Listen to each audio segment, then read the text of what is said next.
Blog Talk Radio. Blog Talk Radio.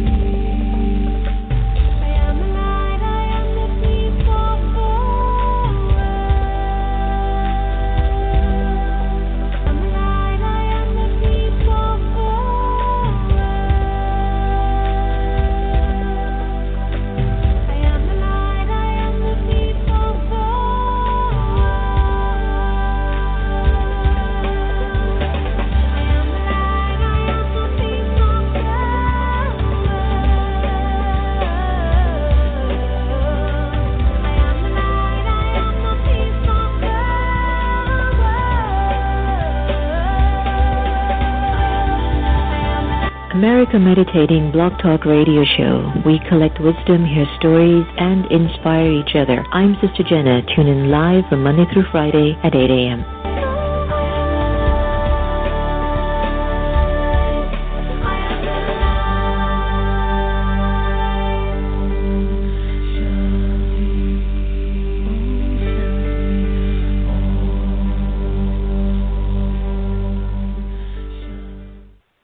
Do you like to meditate? Have you tried to meditate? Have you struggled with meditation?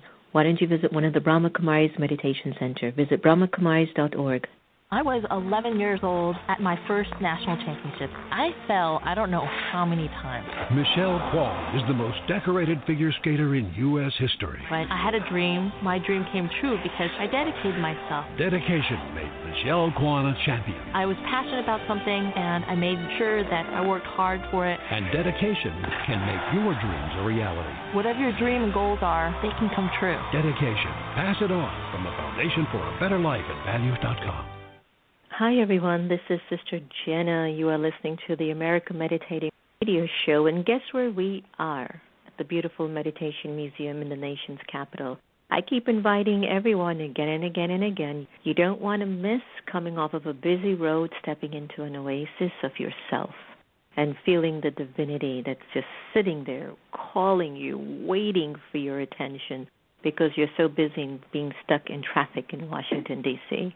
Anyway, we hope you're doing quite well. And life is alive. You're not just living, but you are alive. And that means you're breathing, you're thinking, you're feeling, you're nurturing, and you're becoming. Perhaps one of the most important things I came across a few weeks ago was the things that you listen to. If you feel them as you're listening to them, you are actually becoming them at that moment. So when you're listening to the AM radio show, I get a sense that there's something good that's coming into you, through you, for you, and also for us. So we really look forward to having you. We're looking forward to having ellen-rogin, who is a financial advisor, author, and nationally known expert on living a life of success. Yay! There's nothing greater than living a life of success, right? And I know that in many ways we've often been brought up to believe success is how much money is in your pocket, how many toys you've got, and I used to be in that world very strongly. It was how many cars I owned. It was what name brand clothes I was wearing. It was how I rolled out of that automobile and had those eyes at me. I'm not saying that anything has changed. Okay, now I'm not driving anything fancy, and I don't have a name brand outfit. And, of course, it's not about the eyes looking at you. But now my new definition of success, how many people do you love and how many people actually return love to you just because of what you contributed in their lives. I'm going to be looking forward to talking to Ellen shortly, and we're going to get our sweet Sister Gita on the air right after this beautiful song by Lucinda Drayton that we do have a lot to learn, and life is really coming to a point of the learning game is increasing, and we're becoming better. Breathe in and enjoy this moment.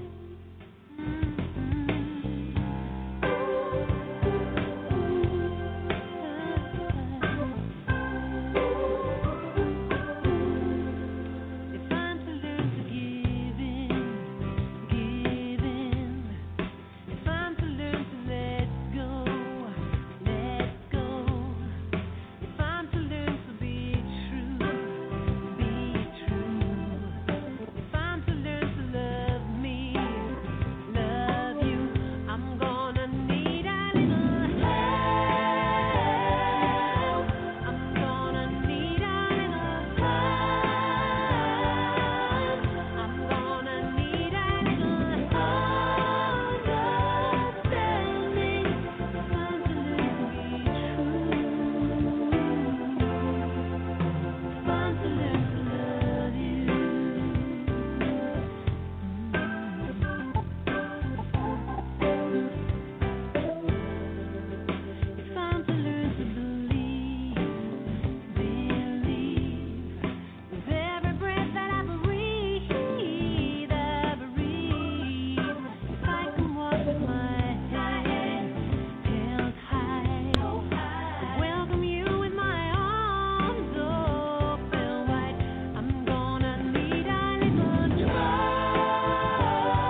I just love her, Lucinda Drayton, from her You CD.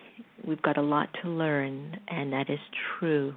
Never feel that you've arrived. I remembered a woman, she came into the meditation museum, and she had one of the instructors with her, and she came to me and she said, I don't want this instructor to teach me. I went, why? What happened? She acts like she has arrived, she told me. I went, oh, really? Her? Okay. Well, just because you have an issue with her, I'm going to make her definitely your teacher. There's something there for you to learn. And you know what? After 3 months, they became best friends. 20 years later, she found out that that woman was my mother. What a story to tell, I have to tell you. You're listening to the America Meditating Radio Show, yes, broadcasting live from the Meditation Museum, and we're going to turn the lines over to that beloved, sweet Sister Gita, who's got something for us special. Good day, and once again, welcome. Hello to America Meditating. And I'm thinking about my good friend Bob Marley. In order to get success happen, Bob used to sing the song, emancipate yourself from mental slavery, none but ourselves can free our minds. And sure enough, it's the mental slavery that keeps us from success. So here we go. Everything is done according to the right method. When this happens, there is success. Let's contemplate on this. When we don't achieve success immediately, we sometimes get tempted to opt for a shortcut. Although we might achieve something temporarily, in the long run, it won't be beneficial and sometimes has the opposite effect to the one we desired. The application. Whenever I am involved in a task, I need to make sure that I am doing it properly. Although at times I might be tempted to cut corners, I know this will only cause me problems later on. When I make the effort to follow the right method, I know that it will be worthwhile in the end, and I will feel a greater sense of achievement when I complete the task. Value success. Have a successful day. Thank you so much. That was lovely. That's so true. That was so powerful. That was so true. Wow, I love that. Well, we're looking very forward to ellen-rogin joining us. She's a financial advisor, author, and nationally known expert on living a life of success and prosperity. Chock full of left brain credentials. That's cute. Ellen also walks on the right side, balancing values, big picture ideas, meditation, and a sense of humor with all her professional training. She is very comfortable in talking about the power of compound interest, and she herself is the power of belief. Ellen shares her innovative approach in her book, Great with Money, 6 Steps to Lifetime Success and Prosperity. Her much-anticipated next book, Picture Your Prosperity, Smart Money Moves to Turn Your Vision into Reality, will be released in January of 2015. The America Meditating Radio Show is very happy to welcome Ellen, who's a very good friend of Shawnee, and we're looking forward to our conversation. Hello. Hello. I'm so thrilled to be here with you today. Thank you so much. Me too. You might have heard me sharing about back in the days when I was this little dress-up looking little sister in her fancy cars and all of these things, and I still think those things are fine, even though I don't have them today. But I've come to this very deep feeling within myself, I think from having a lot to basically transitioning into simple is even a lot for me now, that success had a lot to do with the love that I had garnered in my life and just the way that I was able to offer love to others. Would you add love as a huge component to success, Ellen? Well, I just love that definition. Yeah, so it's having meaning and purpose and service behind what each individual's definition of success is. So, for the listeners, what is your definition of success? And to realize, as you've exemplified, that it's fine to have lovely things around you, but that is not what brings you the happiness. Right. Now, I know that you have worked in the financial services for more than 20 years. What was your inspiration to get involved in that 20 years ago, and what's your interpretation of it 20 years later? Yeah, so I would love to be able to tell you that I got in because this was like something as a child I knew I always wanted to do with people with their money issues. The truth was that I kind of, like I think many people, ended up in a profession kind of by accident or for indirect reasons. So when I was in college, I got an A in accounting, and so I thought I was good at it and wouldn't necessarily say that I loved it, and wanted to go to graduate school in New York, and I ended up in a program where I could study accounting and live in New York and work at the same time. And so I ended up kind of in this financial profession, which as a child I never would have thought I would have done. I hated math growing up. And then transitioned into being a financial advisor a few years after that. And it was mostly moving away from being an accountant, which I hated, versus necessarily being drawn to something. But I figured I would give it a try, and the worst thing that could happen is that I would know how to handle my own personal finances. And that was actually more than 25 years ago. And, it really transitioned into me. The most interesting part of what I do is really understanding how people make decisions around money and what it really means to them, and also looking at what's made people really successful in the past. So brought incredible meaning into my work now, and I also am driven by the fact that I see so many people suffering around money, whether they have it or not. I've seen very, very wealthy people so worried they were going to lose what they had or controlling with their money, and I feel like a lot of my life's work is around easing that pain. Wow, yeah. Money is such a big story in everyone's life today, isn't it? So many people are in marriages because of economy. It rates one of the highest. So many people don't leave a job that is safe, even though they hate it, because of economy. So many people risk leaving a job to follow their passion, again, because of economy. Why does it trump the courage and the trust of the human spirit far too often? Some of this, I believe it trumps it because we've been brought up with a lot of money beliefs. Dr. Bruce Lipton, in his book, The Biology of Belief, talks about how we develop our subconscious beliefs from conception to age 7, and that includes our money beliefs. So even at a teeny age, we're starting to get messages about what money really means and what it means to us. Or when you were explaining before about those material things that were so important at one part in your life, it's because at some level you believed that it was, and it made a statement about who you were. And we all do that. In just the way that we've developed these beliefs, there's ways that we can move past them or develop or build on our beliefs that would have us be much happier around money. Right, I get that. I think that money is energy. And so I think when I was spiritually evolving, I was realizing that if there's a lot of energy in me, then money should be following me. And guess what? I had a conversation the other day about billionaires. You're going to like this one. And the conversation was about what was sitting in the soul that had 9 digits and more after their numbers in their bank accounts.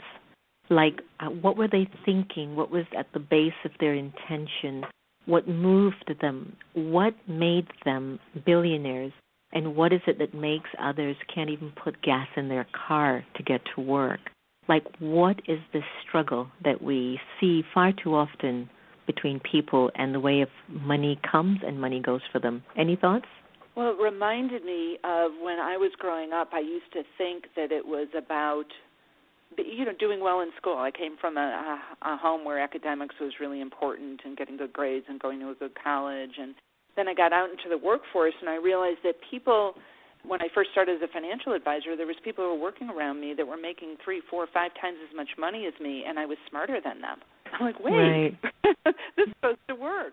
And I really started taking a deep dive. Okay, what is it that they're thinking or believing around money that makes it that they're being more successful in this profession? And, for me, I found that it also took me finding something that worked for me. Some people, it's a scorecard for them, and they feel valued by having those numbers. But other people, I think, can see the difference that they're making in the world. Right? You look at Bill and Melinda Gates and their foundation, the amazing work that they're doing. And so when you can get a meaning and a purpose behind what you're doing, then it's much easier to make that money versus, having the belief when we ask people, like, so what is it you believe about someone that has $1 billion? You're not going to always have someone think of Warren Buffett or Bill and Melinda Gates that are super generous. You might hear them say stingy or greedy, or they must be liars, or that's all that's important to them. And if that's what you believe, how could you ever accumulate money. Right. If that's what you believe happens. Cool, that's so true, because it's still something that I'm exploring at a very deep-rooted spiritual level. And one of my very ancient, wise wisdom keepers told me that when there's this energy of purity sitting deep in the subconscious, the energy of purity tends to be an attraction to wealth. Like it just comes, and all you've got to do is just passionately love what you do, and then the money will follow. And I've thought about that a lot, and it's not like they haven't gone through ups and downs. We have journeyed with them in their story. Now they're at that point that they've just got billions in their story. So I keep questioning this whole concept as to how does that energy get in there? I mean, is it just because of their love for what they do? I can definitely see that with Oprah. I can definitely see that with Bill. I can definitely see that with Warren. So is it that we need to, as a civilization, find the things that we love so that energy of love can just co-create beauty and attract absolute prosperity? Wow, who wouldn't want that? I mean, even if it doesn't, like, why wouldn't you want to do that? I think it would bring that, for sure. It just, even you talking about that feels so amazing. I would also add that I know my business really increased substantially once I got really clear on how I was being of service to people. You know, what was I really adding and contributing to others? And, you know, for me, I can say when I'm a financial advisor, I can ease people's stress level around money. I can calm them down. I think that's one of my business superpowers is I can make people feel really calm around their money.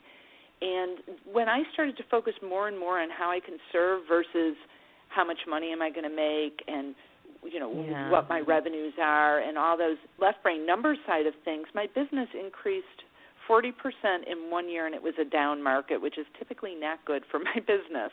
Right. So I would add, besides coming from a place of love and passion, and how beautiful to be able to love what you're doing, to see how you're serving others in the process as well. I like that. Now, is that a part of your philosophy when it comes on to personal prosperity? Because you come from a pretty traditional background in finance, and you seem to also carry a kind of a philosophy when it comes to personal property. Would you be able to share that with our listeners, what some of those might be? Oh, for sure. So I see that a lot of financial success also comes, as we talked about, from your belief system and your thoughts around money. And what we think and what we say has a huge impact on what shows up in our lives. And when people come from a place of scarcity thoughts and worry, and they're focusing on what they don't want, that either brings them more of what they don't want or brings them incredible stress around money. And when people can be when you can be in a place of abundance and focusing on service and everyone winning, not like if I win, you must lose, not aggressive competition, but a place where prosperity can be for all, then it feels so much better. And when we're calmer and feeling more positive about our money, it's so much easier to draw that to us and also opportunities. Right. As well. And I'm going to be an angel advocate because we know the world pretty much functions on this quotient of like the haves and the have-nots, and the haves are such a small percentage of the story makers at this time. And the system seems to be running based on that formula. Do you believe in a functioning where we will reach a point in life there will be like a sort of a bartering system, or everyone will have enough? No one will be deprived. Today there are 3 billion people in the world that actually cook with an out stove. One little fire with one pot they cook. We have 4, 5, 6 burners in our kitchen and 2 kitchens. And then I'm thinking about 3 billion people, and millions are dying because of the smoke inhalation that takes place. And this is a UN report that was offered a while back. So I pull myself back, Ellen, and I think, what can we do? Is there a way that this form of funding and prosperity can be a shared interest for all to be able to not suffer under God's roof? Well, there's an opportunity that's arising. The financial services industry internally talks a lot about a transfer of wealth that's going to be happening. Right. From now till about 2014, it's estimated just to women that $45 trillion will be transferring to them through inheritance, and there's an incredible opportunity there. So let's just say that number is way too high, and let's say it's $25 trillion, which is an enormous number. That's like all the billionaires in the world added together, all the revenue in Africa in 1 year, all the money spent in 1 year on military. I mean, $25 trillion is an enormous number. If just 10% of that were used to make a difference in the world hunger would be ended. Every child on the planet would be educated and inoculated, and funding for breast cancer research and Alzheimer's and autism would increase tenfold, and there'd be a pool of money to fund that research for many, many, many years to come. So it's a conversation that I love to have, and why what really drives me in terms of helping people be more responsible with their personal finances is so that they can get to the point where they're not worried about themselves, and they can start to be really generous with their money to make a difference.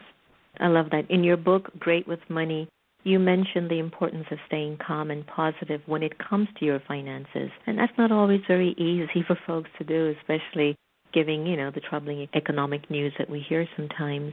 Suggestions. How can we stop being so afraid when it comes to spending money, earning money, or even saving it? Yeah, so being afraid is one of the things, as we've talked about before, is just knowing the importance of being calm around your money. I like to say that worry is not a good financial planning strategy, right? So how do we reduce that worry? Well, some of it can be as simple as breathing. When you're nervous about making a financial decision, what kind of decisions do you make if they're fear-based? They're usually really bad ones. So if you can take a deep breath and calm down, you oxygenate your brain, you start to make better decisions. I encourage people to turn off the financial news. Now, I don't want people to be uninformed, but there's a lot of spin that happens in that news, and it's really designed to make people worried and anxious so that then they'll keep watching, right? And there's more ads that are sold. There's actually studies that have been done that people that pay less attention actually do better with their investments, because people that pay too much attention feel like they always have to make a move with their money, and it's not always a good move. So turning off the TV, here's one that calms people down, but you wouldn't necessarily think of it as a financial strategy, and that's to clear clutter. So when you have clutter in your life, whether that's paper clutter or actually mental clutter, it keeps your attention scattered, and it doesn't allow you to be as focused on what you want to create as you'd like. So clearing clutter is a really great way to calm you down. I know during the last financial crisis when things were out of control, the markets were spinning, and there was nothing I could do personally about that. I would clean my office. I'm not naturally someone that has everything always in perfect order, and it calmed me down. It also brought in more business to me. I don't exactly know the mechanics behind that, but I think my attention was more on what I wanted to create. And every time I clear clutter, business starts flowing in for me. And lastly, I'm preaching to the choir here, but meditation. I've been a long-time meditator, and it's one of the best things that I do to stay calm and clear. And the more calm and clear you are, the better financial decisions that you'll make. That is so important, Ellen. It's something that I've really tried to convey to a lot of our individuals here, especially in the nation's capital, where money ranks high on their totem pole in their sense of identity. And this sense of being calm and clear that I'm doing this for a good reason, I've earned it for a good reason, all is good, there's no such thing as loss, I'm a trustee. Whatever comes to me and whatever leaves from me, I'm just a trustee. I got to keep my virtues in check so that I can really appreciate all the wonders that generally come. Lovely. That's been great. I love that. You've got a saying in which all people need to do is focus on what they want, program their brain, and they'll have all the financial success that they desire. And you mentioned that a little bit earlier on in the conversation. Is there a way you can elaborate a little bit more, like in details, in essence? How do people focus on what they want? Program, this is the part, program their brain, and they will have financial success. So there's something in our brains called the reticular activating system. And a lot of the current brain research now is really fascinating around this that I think the metaphysical world has known for a long time and the scientific world is now proving out, is that we have the ability to program our brain to start to see opportunities out there. So the reticular activating system is about the size of the end of your little finger, and it's at the base of your skull, and it helps to filter information for us. So it's when you're at a big party and someone calls your name, you can hear that because you've been taught that it's important. And, if I ask you the question, what did you not pay attention to on your way to the office today? Probably millions of things, right? We can't pay attention to everything. So most people are reactive when it comes to their reticular activating system, and they let it kind of pull them whatever way that it's been programmed. But you can actually be proactive with this.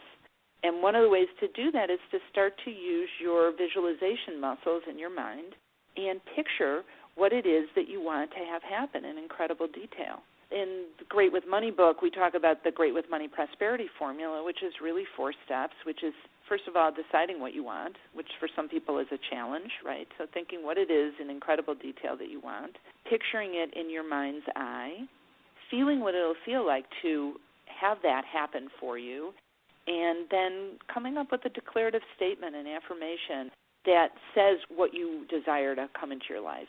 So just a quick example, I'm training for the Chicago Marathon. It's in a couple of weeks, and this is my 6th marathon, and I've had all sorts of experiences over a 25-year running period, so it hasn't been 6 in a row. And I have, so I picture every morning what the race is going to be like for me. I feel what I want to feel like when I'm crossing that finish line, which is going to be a lot better than I felt last year, which was awful. So not focusing on awful, I'm focusing on strong and healthy and excited. And then funny thing with my affirmation, my declarative statement, I've been saying I run in, train for, and recover from the Chicago Marathon with joy, ease, camaraderie, and good health. And this has been a phrase I've been saying to myself for several races, and I've been training in a running group. And last summer I was sharing this with a friend of mine, and when I was saying joy, ease, camaraderie, and good health, I stopped in my tracks because I realized that our pace leader in our running group's name is Joy. So here I was expecting to run with joy, but a different kind. So it's really important to focus, be really clear on what you want. She's awesome, so that's okay. But so this is a formula you can use. Think about what you want, see it in your mind's eye, feel it, and say it to create any goal, including your money goals. I got to tell you this. When I was between the ages of 16, 17, 18, 19, 20, 21, 22, it was very heightened between 18 and 23. Every year, I would sit and write down on a piece of paper what I was going to achieve that year.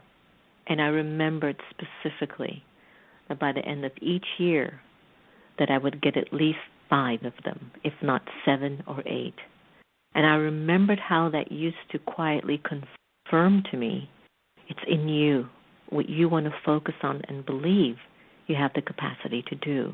Now, I think there's a sort of a scary component that some folks reach for these huge idealistic dreams, and they haven't even been able to deal with the small first step.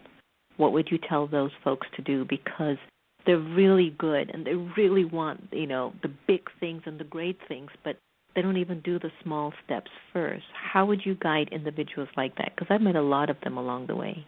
So are you asking small steps in the visualization process or in the practical, let's get down to dealing with money process?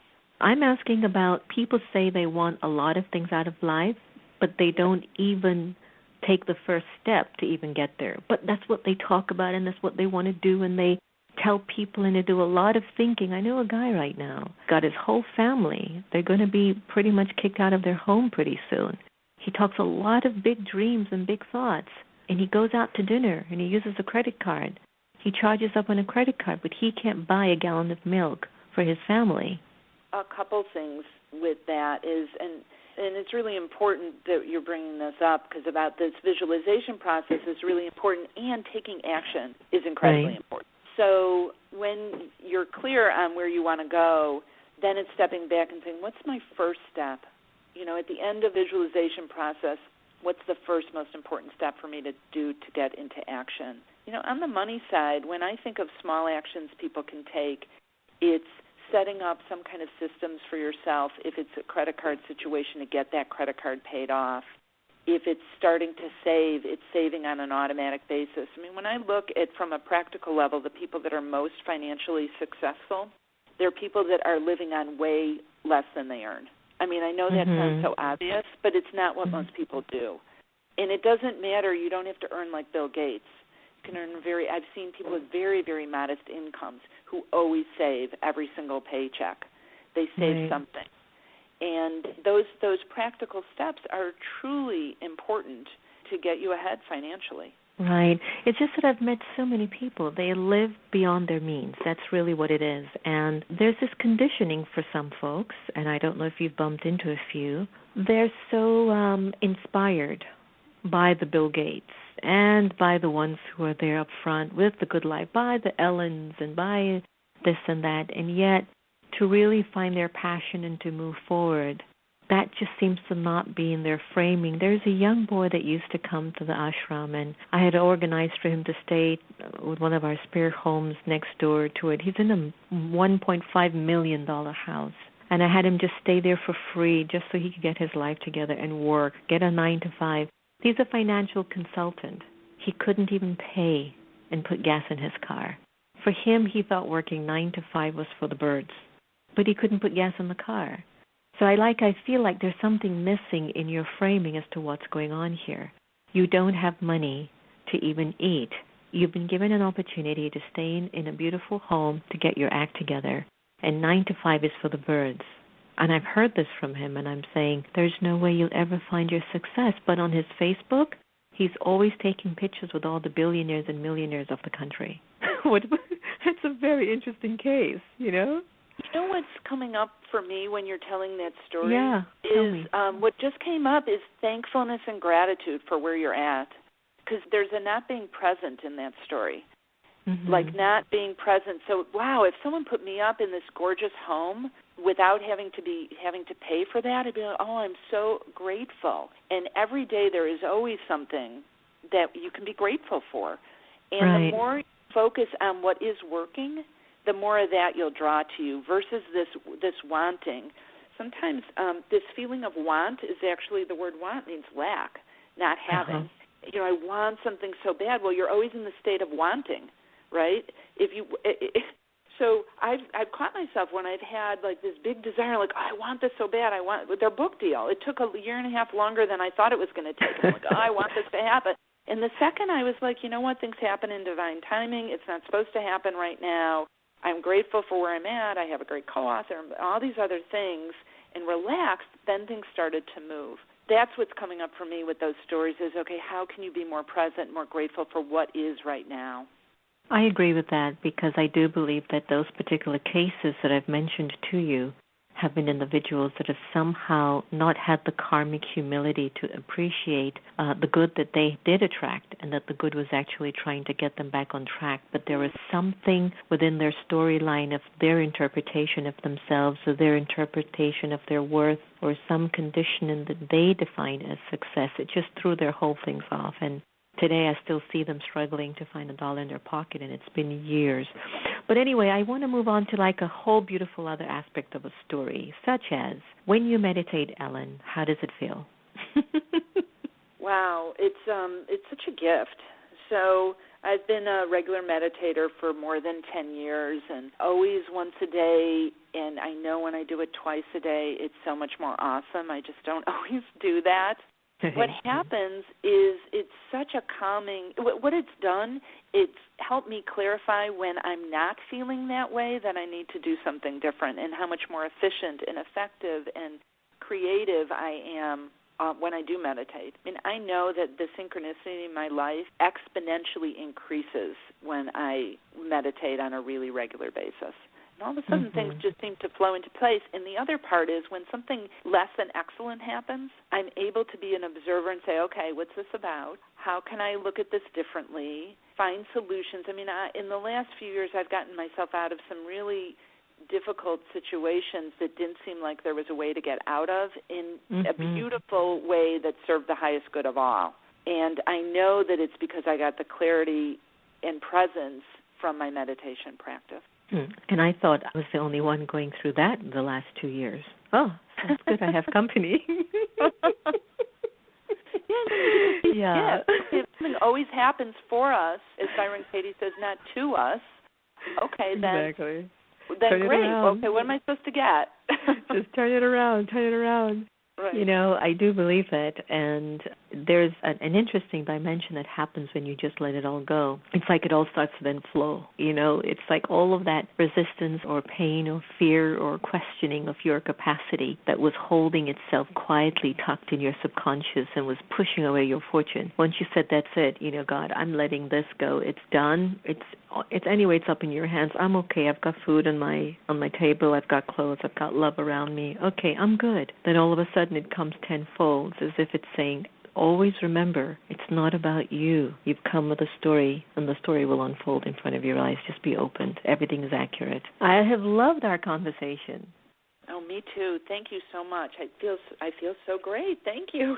Oh, it's been so sweet. I could see why Shawnee connected us, no doubt. So we could see how these relationships connect the dots and really the beautiful story unfolds. Before I let you go, I want you to share with our listeners what's Ellen's favorite life quote that she's living by currently. And if people want to learn more about the work that you're doing or get in touch with you, where should they go? Okay, so my favorite, I would say it's an adage, I don't know if it's a quote, is what goes around comes around, and it serves me in every part of my life. I love that, and my kids are so sick of hearing it. What goes around comes around. So listeners can go to my website, which is ellen-rogin.com, elln-rogin.com, and there's all sorts of free resources there. And then as a special gift, they can also go to myprosperitygift.com, and there's no cost for this, but there's 7 short audios that go through the 7 sections of the Great with Money book, and there's actually a prosperity flow meditation on there as well, and that's myprosperitygift.com. Oh, that's beautiful. Ellen, thank you so very much for being on the air, and wishing you continued prosperity, happiness, love, light, bliss, and a lot of smiles. Well, thank you so much. What an honor. Thank you so much. It was lovely. Take care. I'm sure we will connect again soon. Bye-bye. So prosperity, have a focused plan, everyone. Make sure that you are pretty much consistent in holding that thought as often as you can. Don't let your success slip away just because you weren't prepared. Sometimes I feel success is all around us. It's just that we don't focus on it in the right way. And the left brain and the right brain, they need balance, and they need to be in a very healthy and normal marriage. You were listening to America Meditating Radio Show, and I'm your host, Sister Jenna. We had the wonderful Ellen Rogin on. If you'd like some more information on Ellen, go to her website, ellen-rogin, ROGIN.com, and definitely enjoy some of her gifts. Remember, no one can take away your happiness unless you give them permission. We are here to learn to love each other the same, so please stop fighting over who left the cap off of the toothpaste. It's just not worth it anymore. And hey, please join in the Om Challenge. We want you to set your intention, breathe in deeply, see if you could chant Om in one breath for 60 seconds, and when you're done, nominate someone, stop your video, send it on your Facebook or Twitter and tag it, and then send it on to the Om Challenge Facebook and Twitter account, and let us know how much fun that was and that you were contributing towards inner peace and world peace. We would love to hear from you. If you've got any questions, please email us at americameditating@gmail.com, and don't forget to tweet us at America Meditate, and also to follow us on our Facebook account. We love you so much, and thank you for always showing up and letting us know that we're doing something meaningful in the world.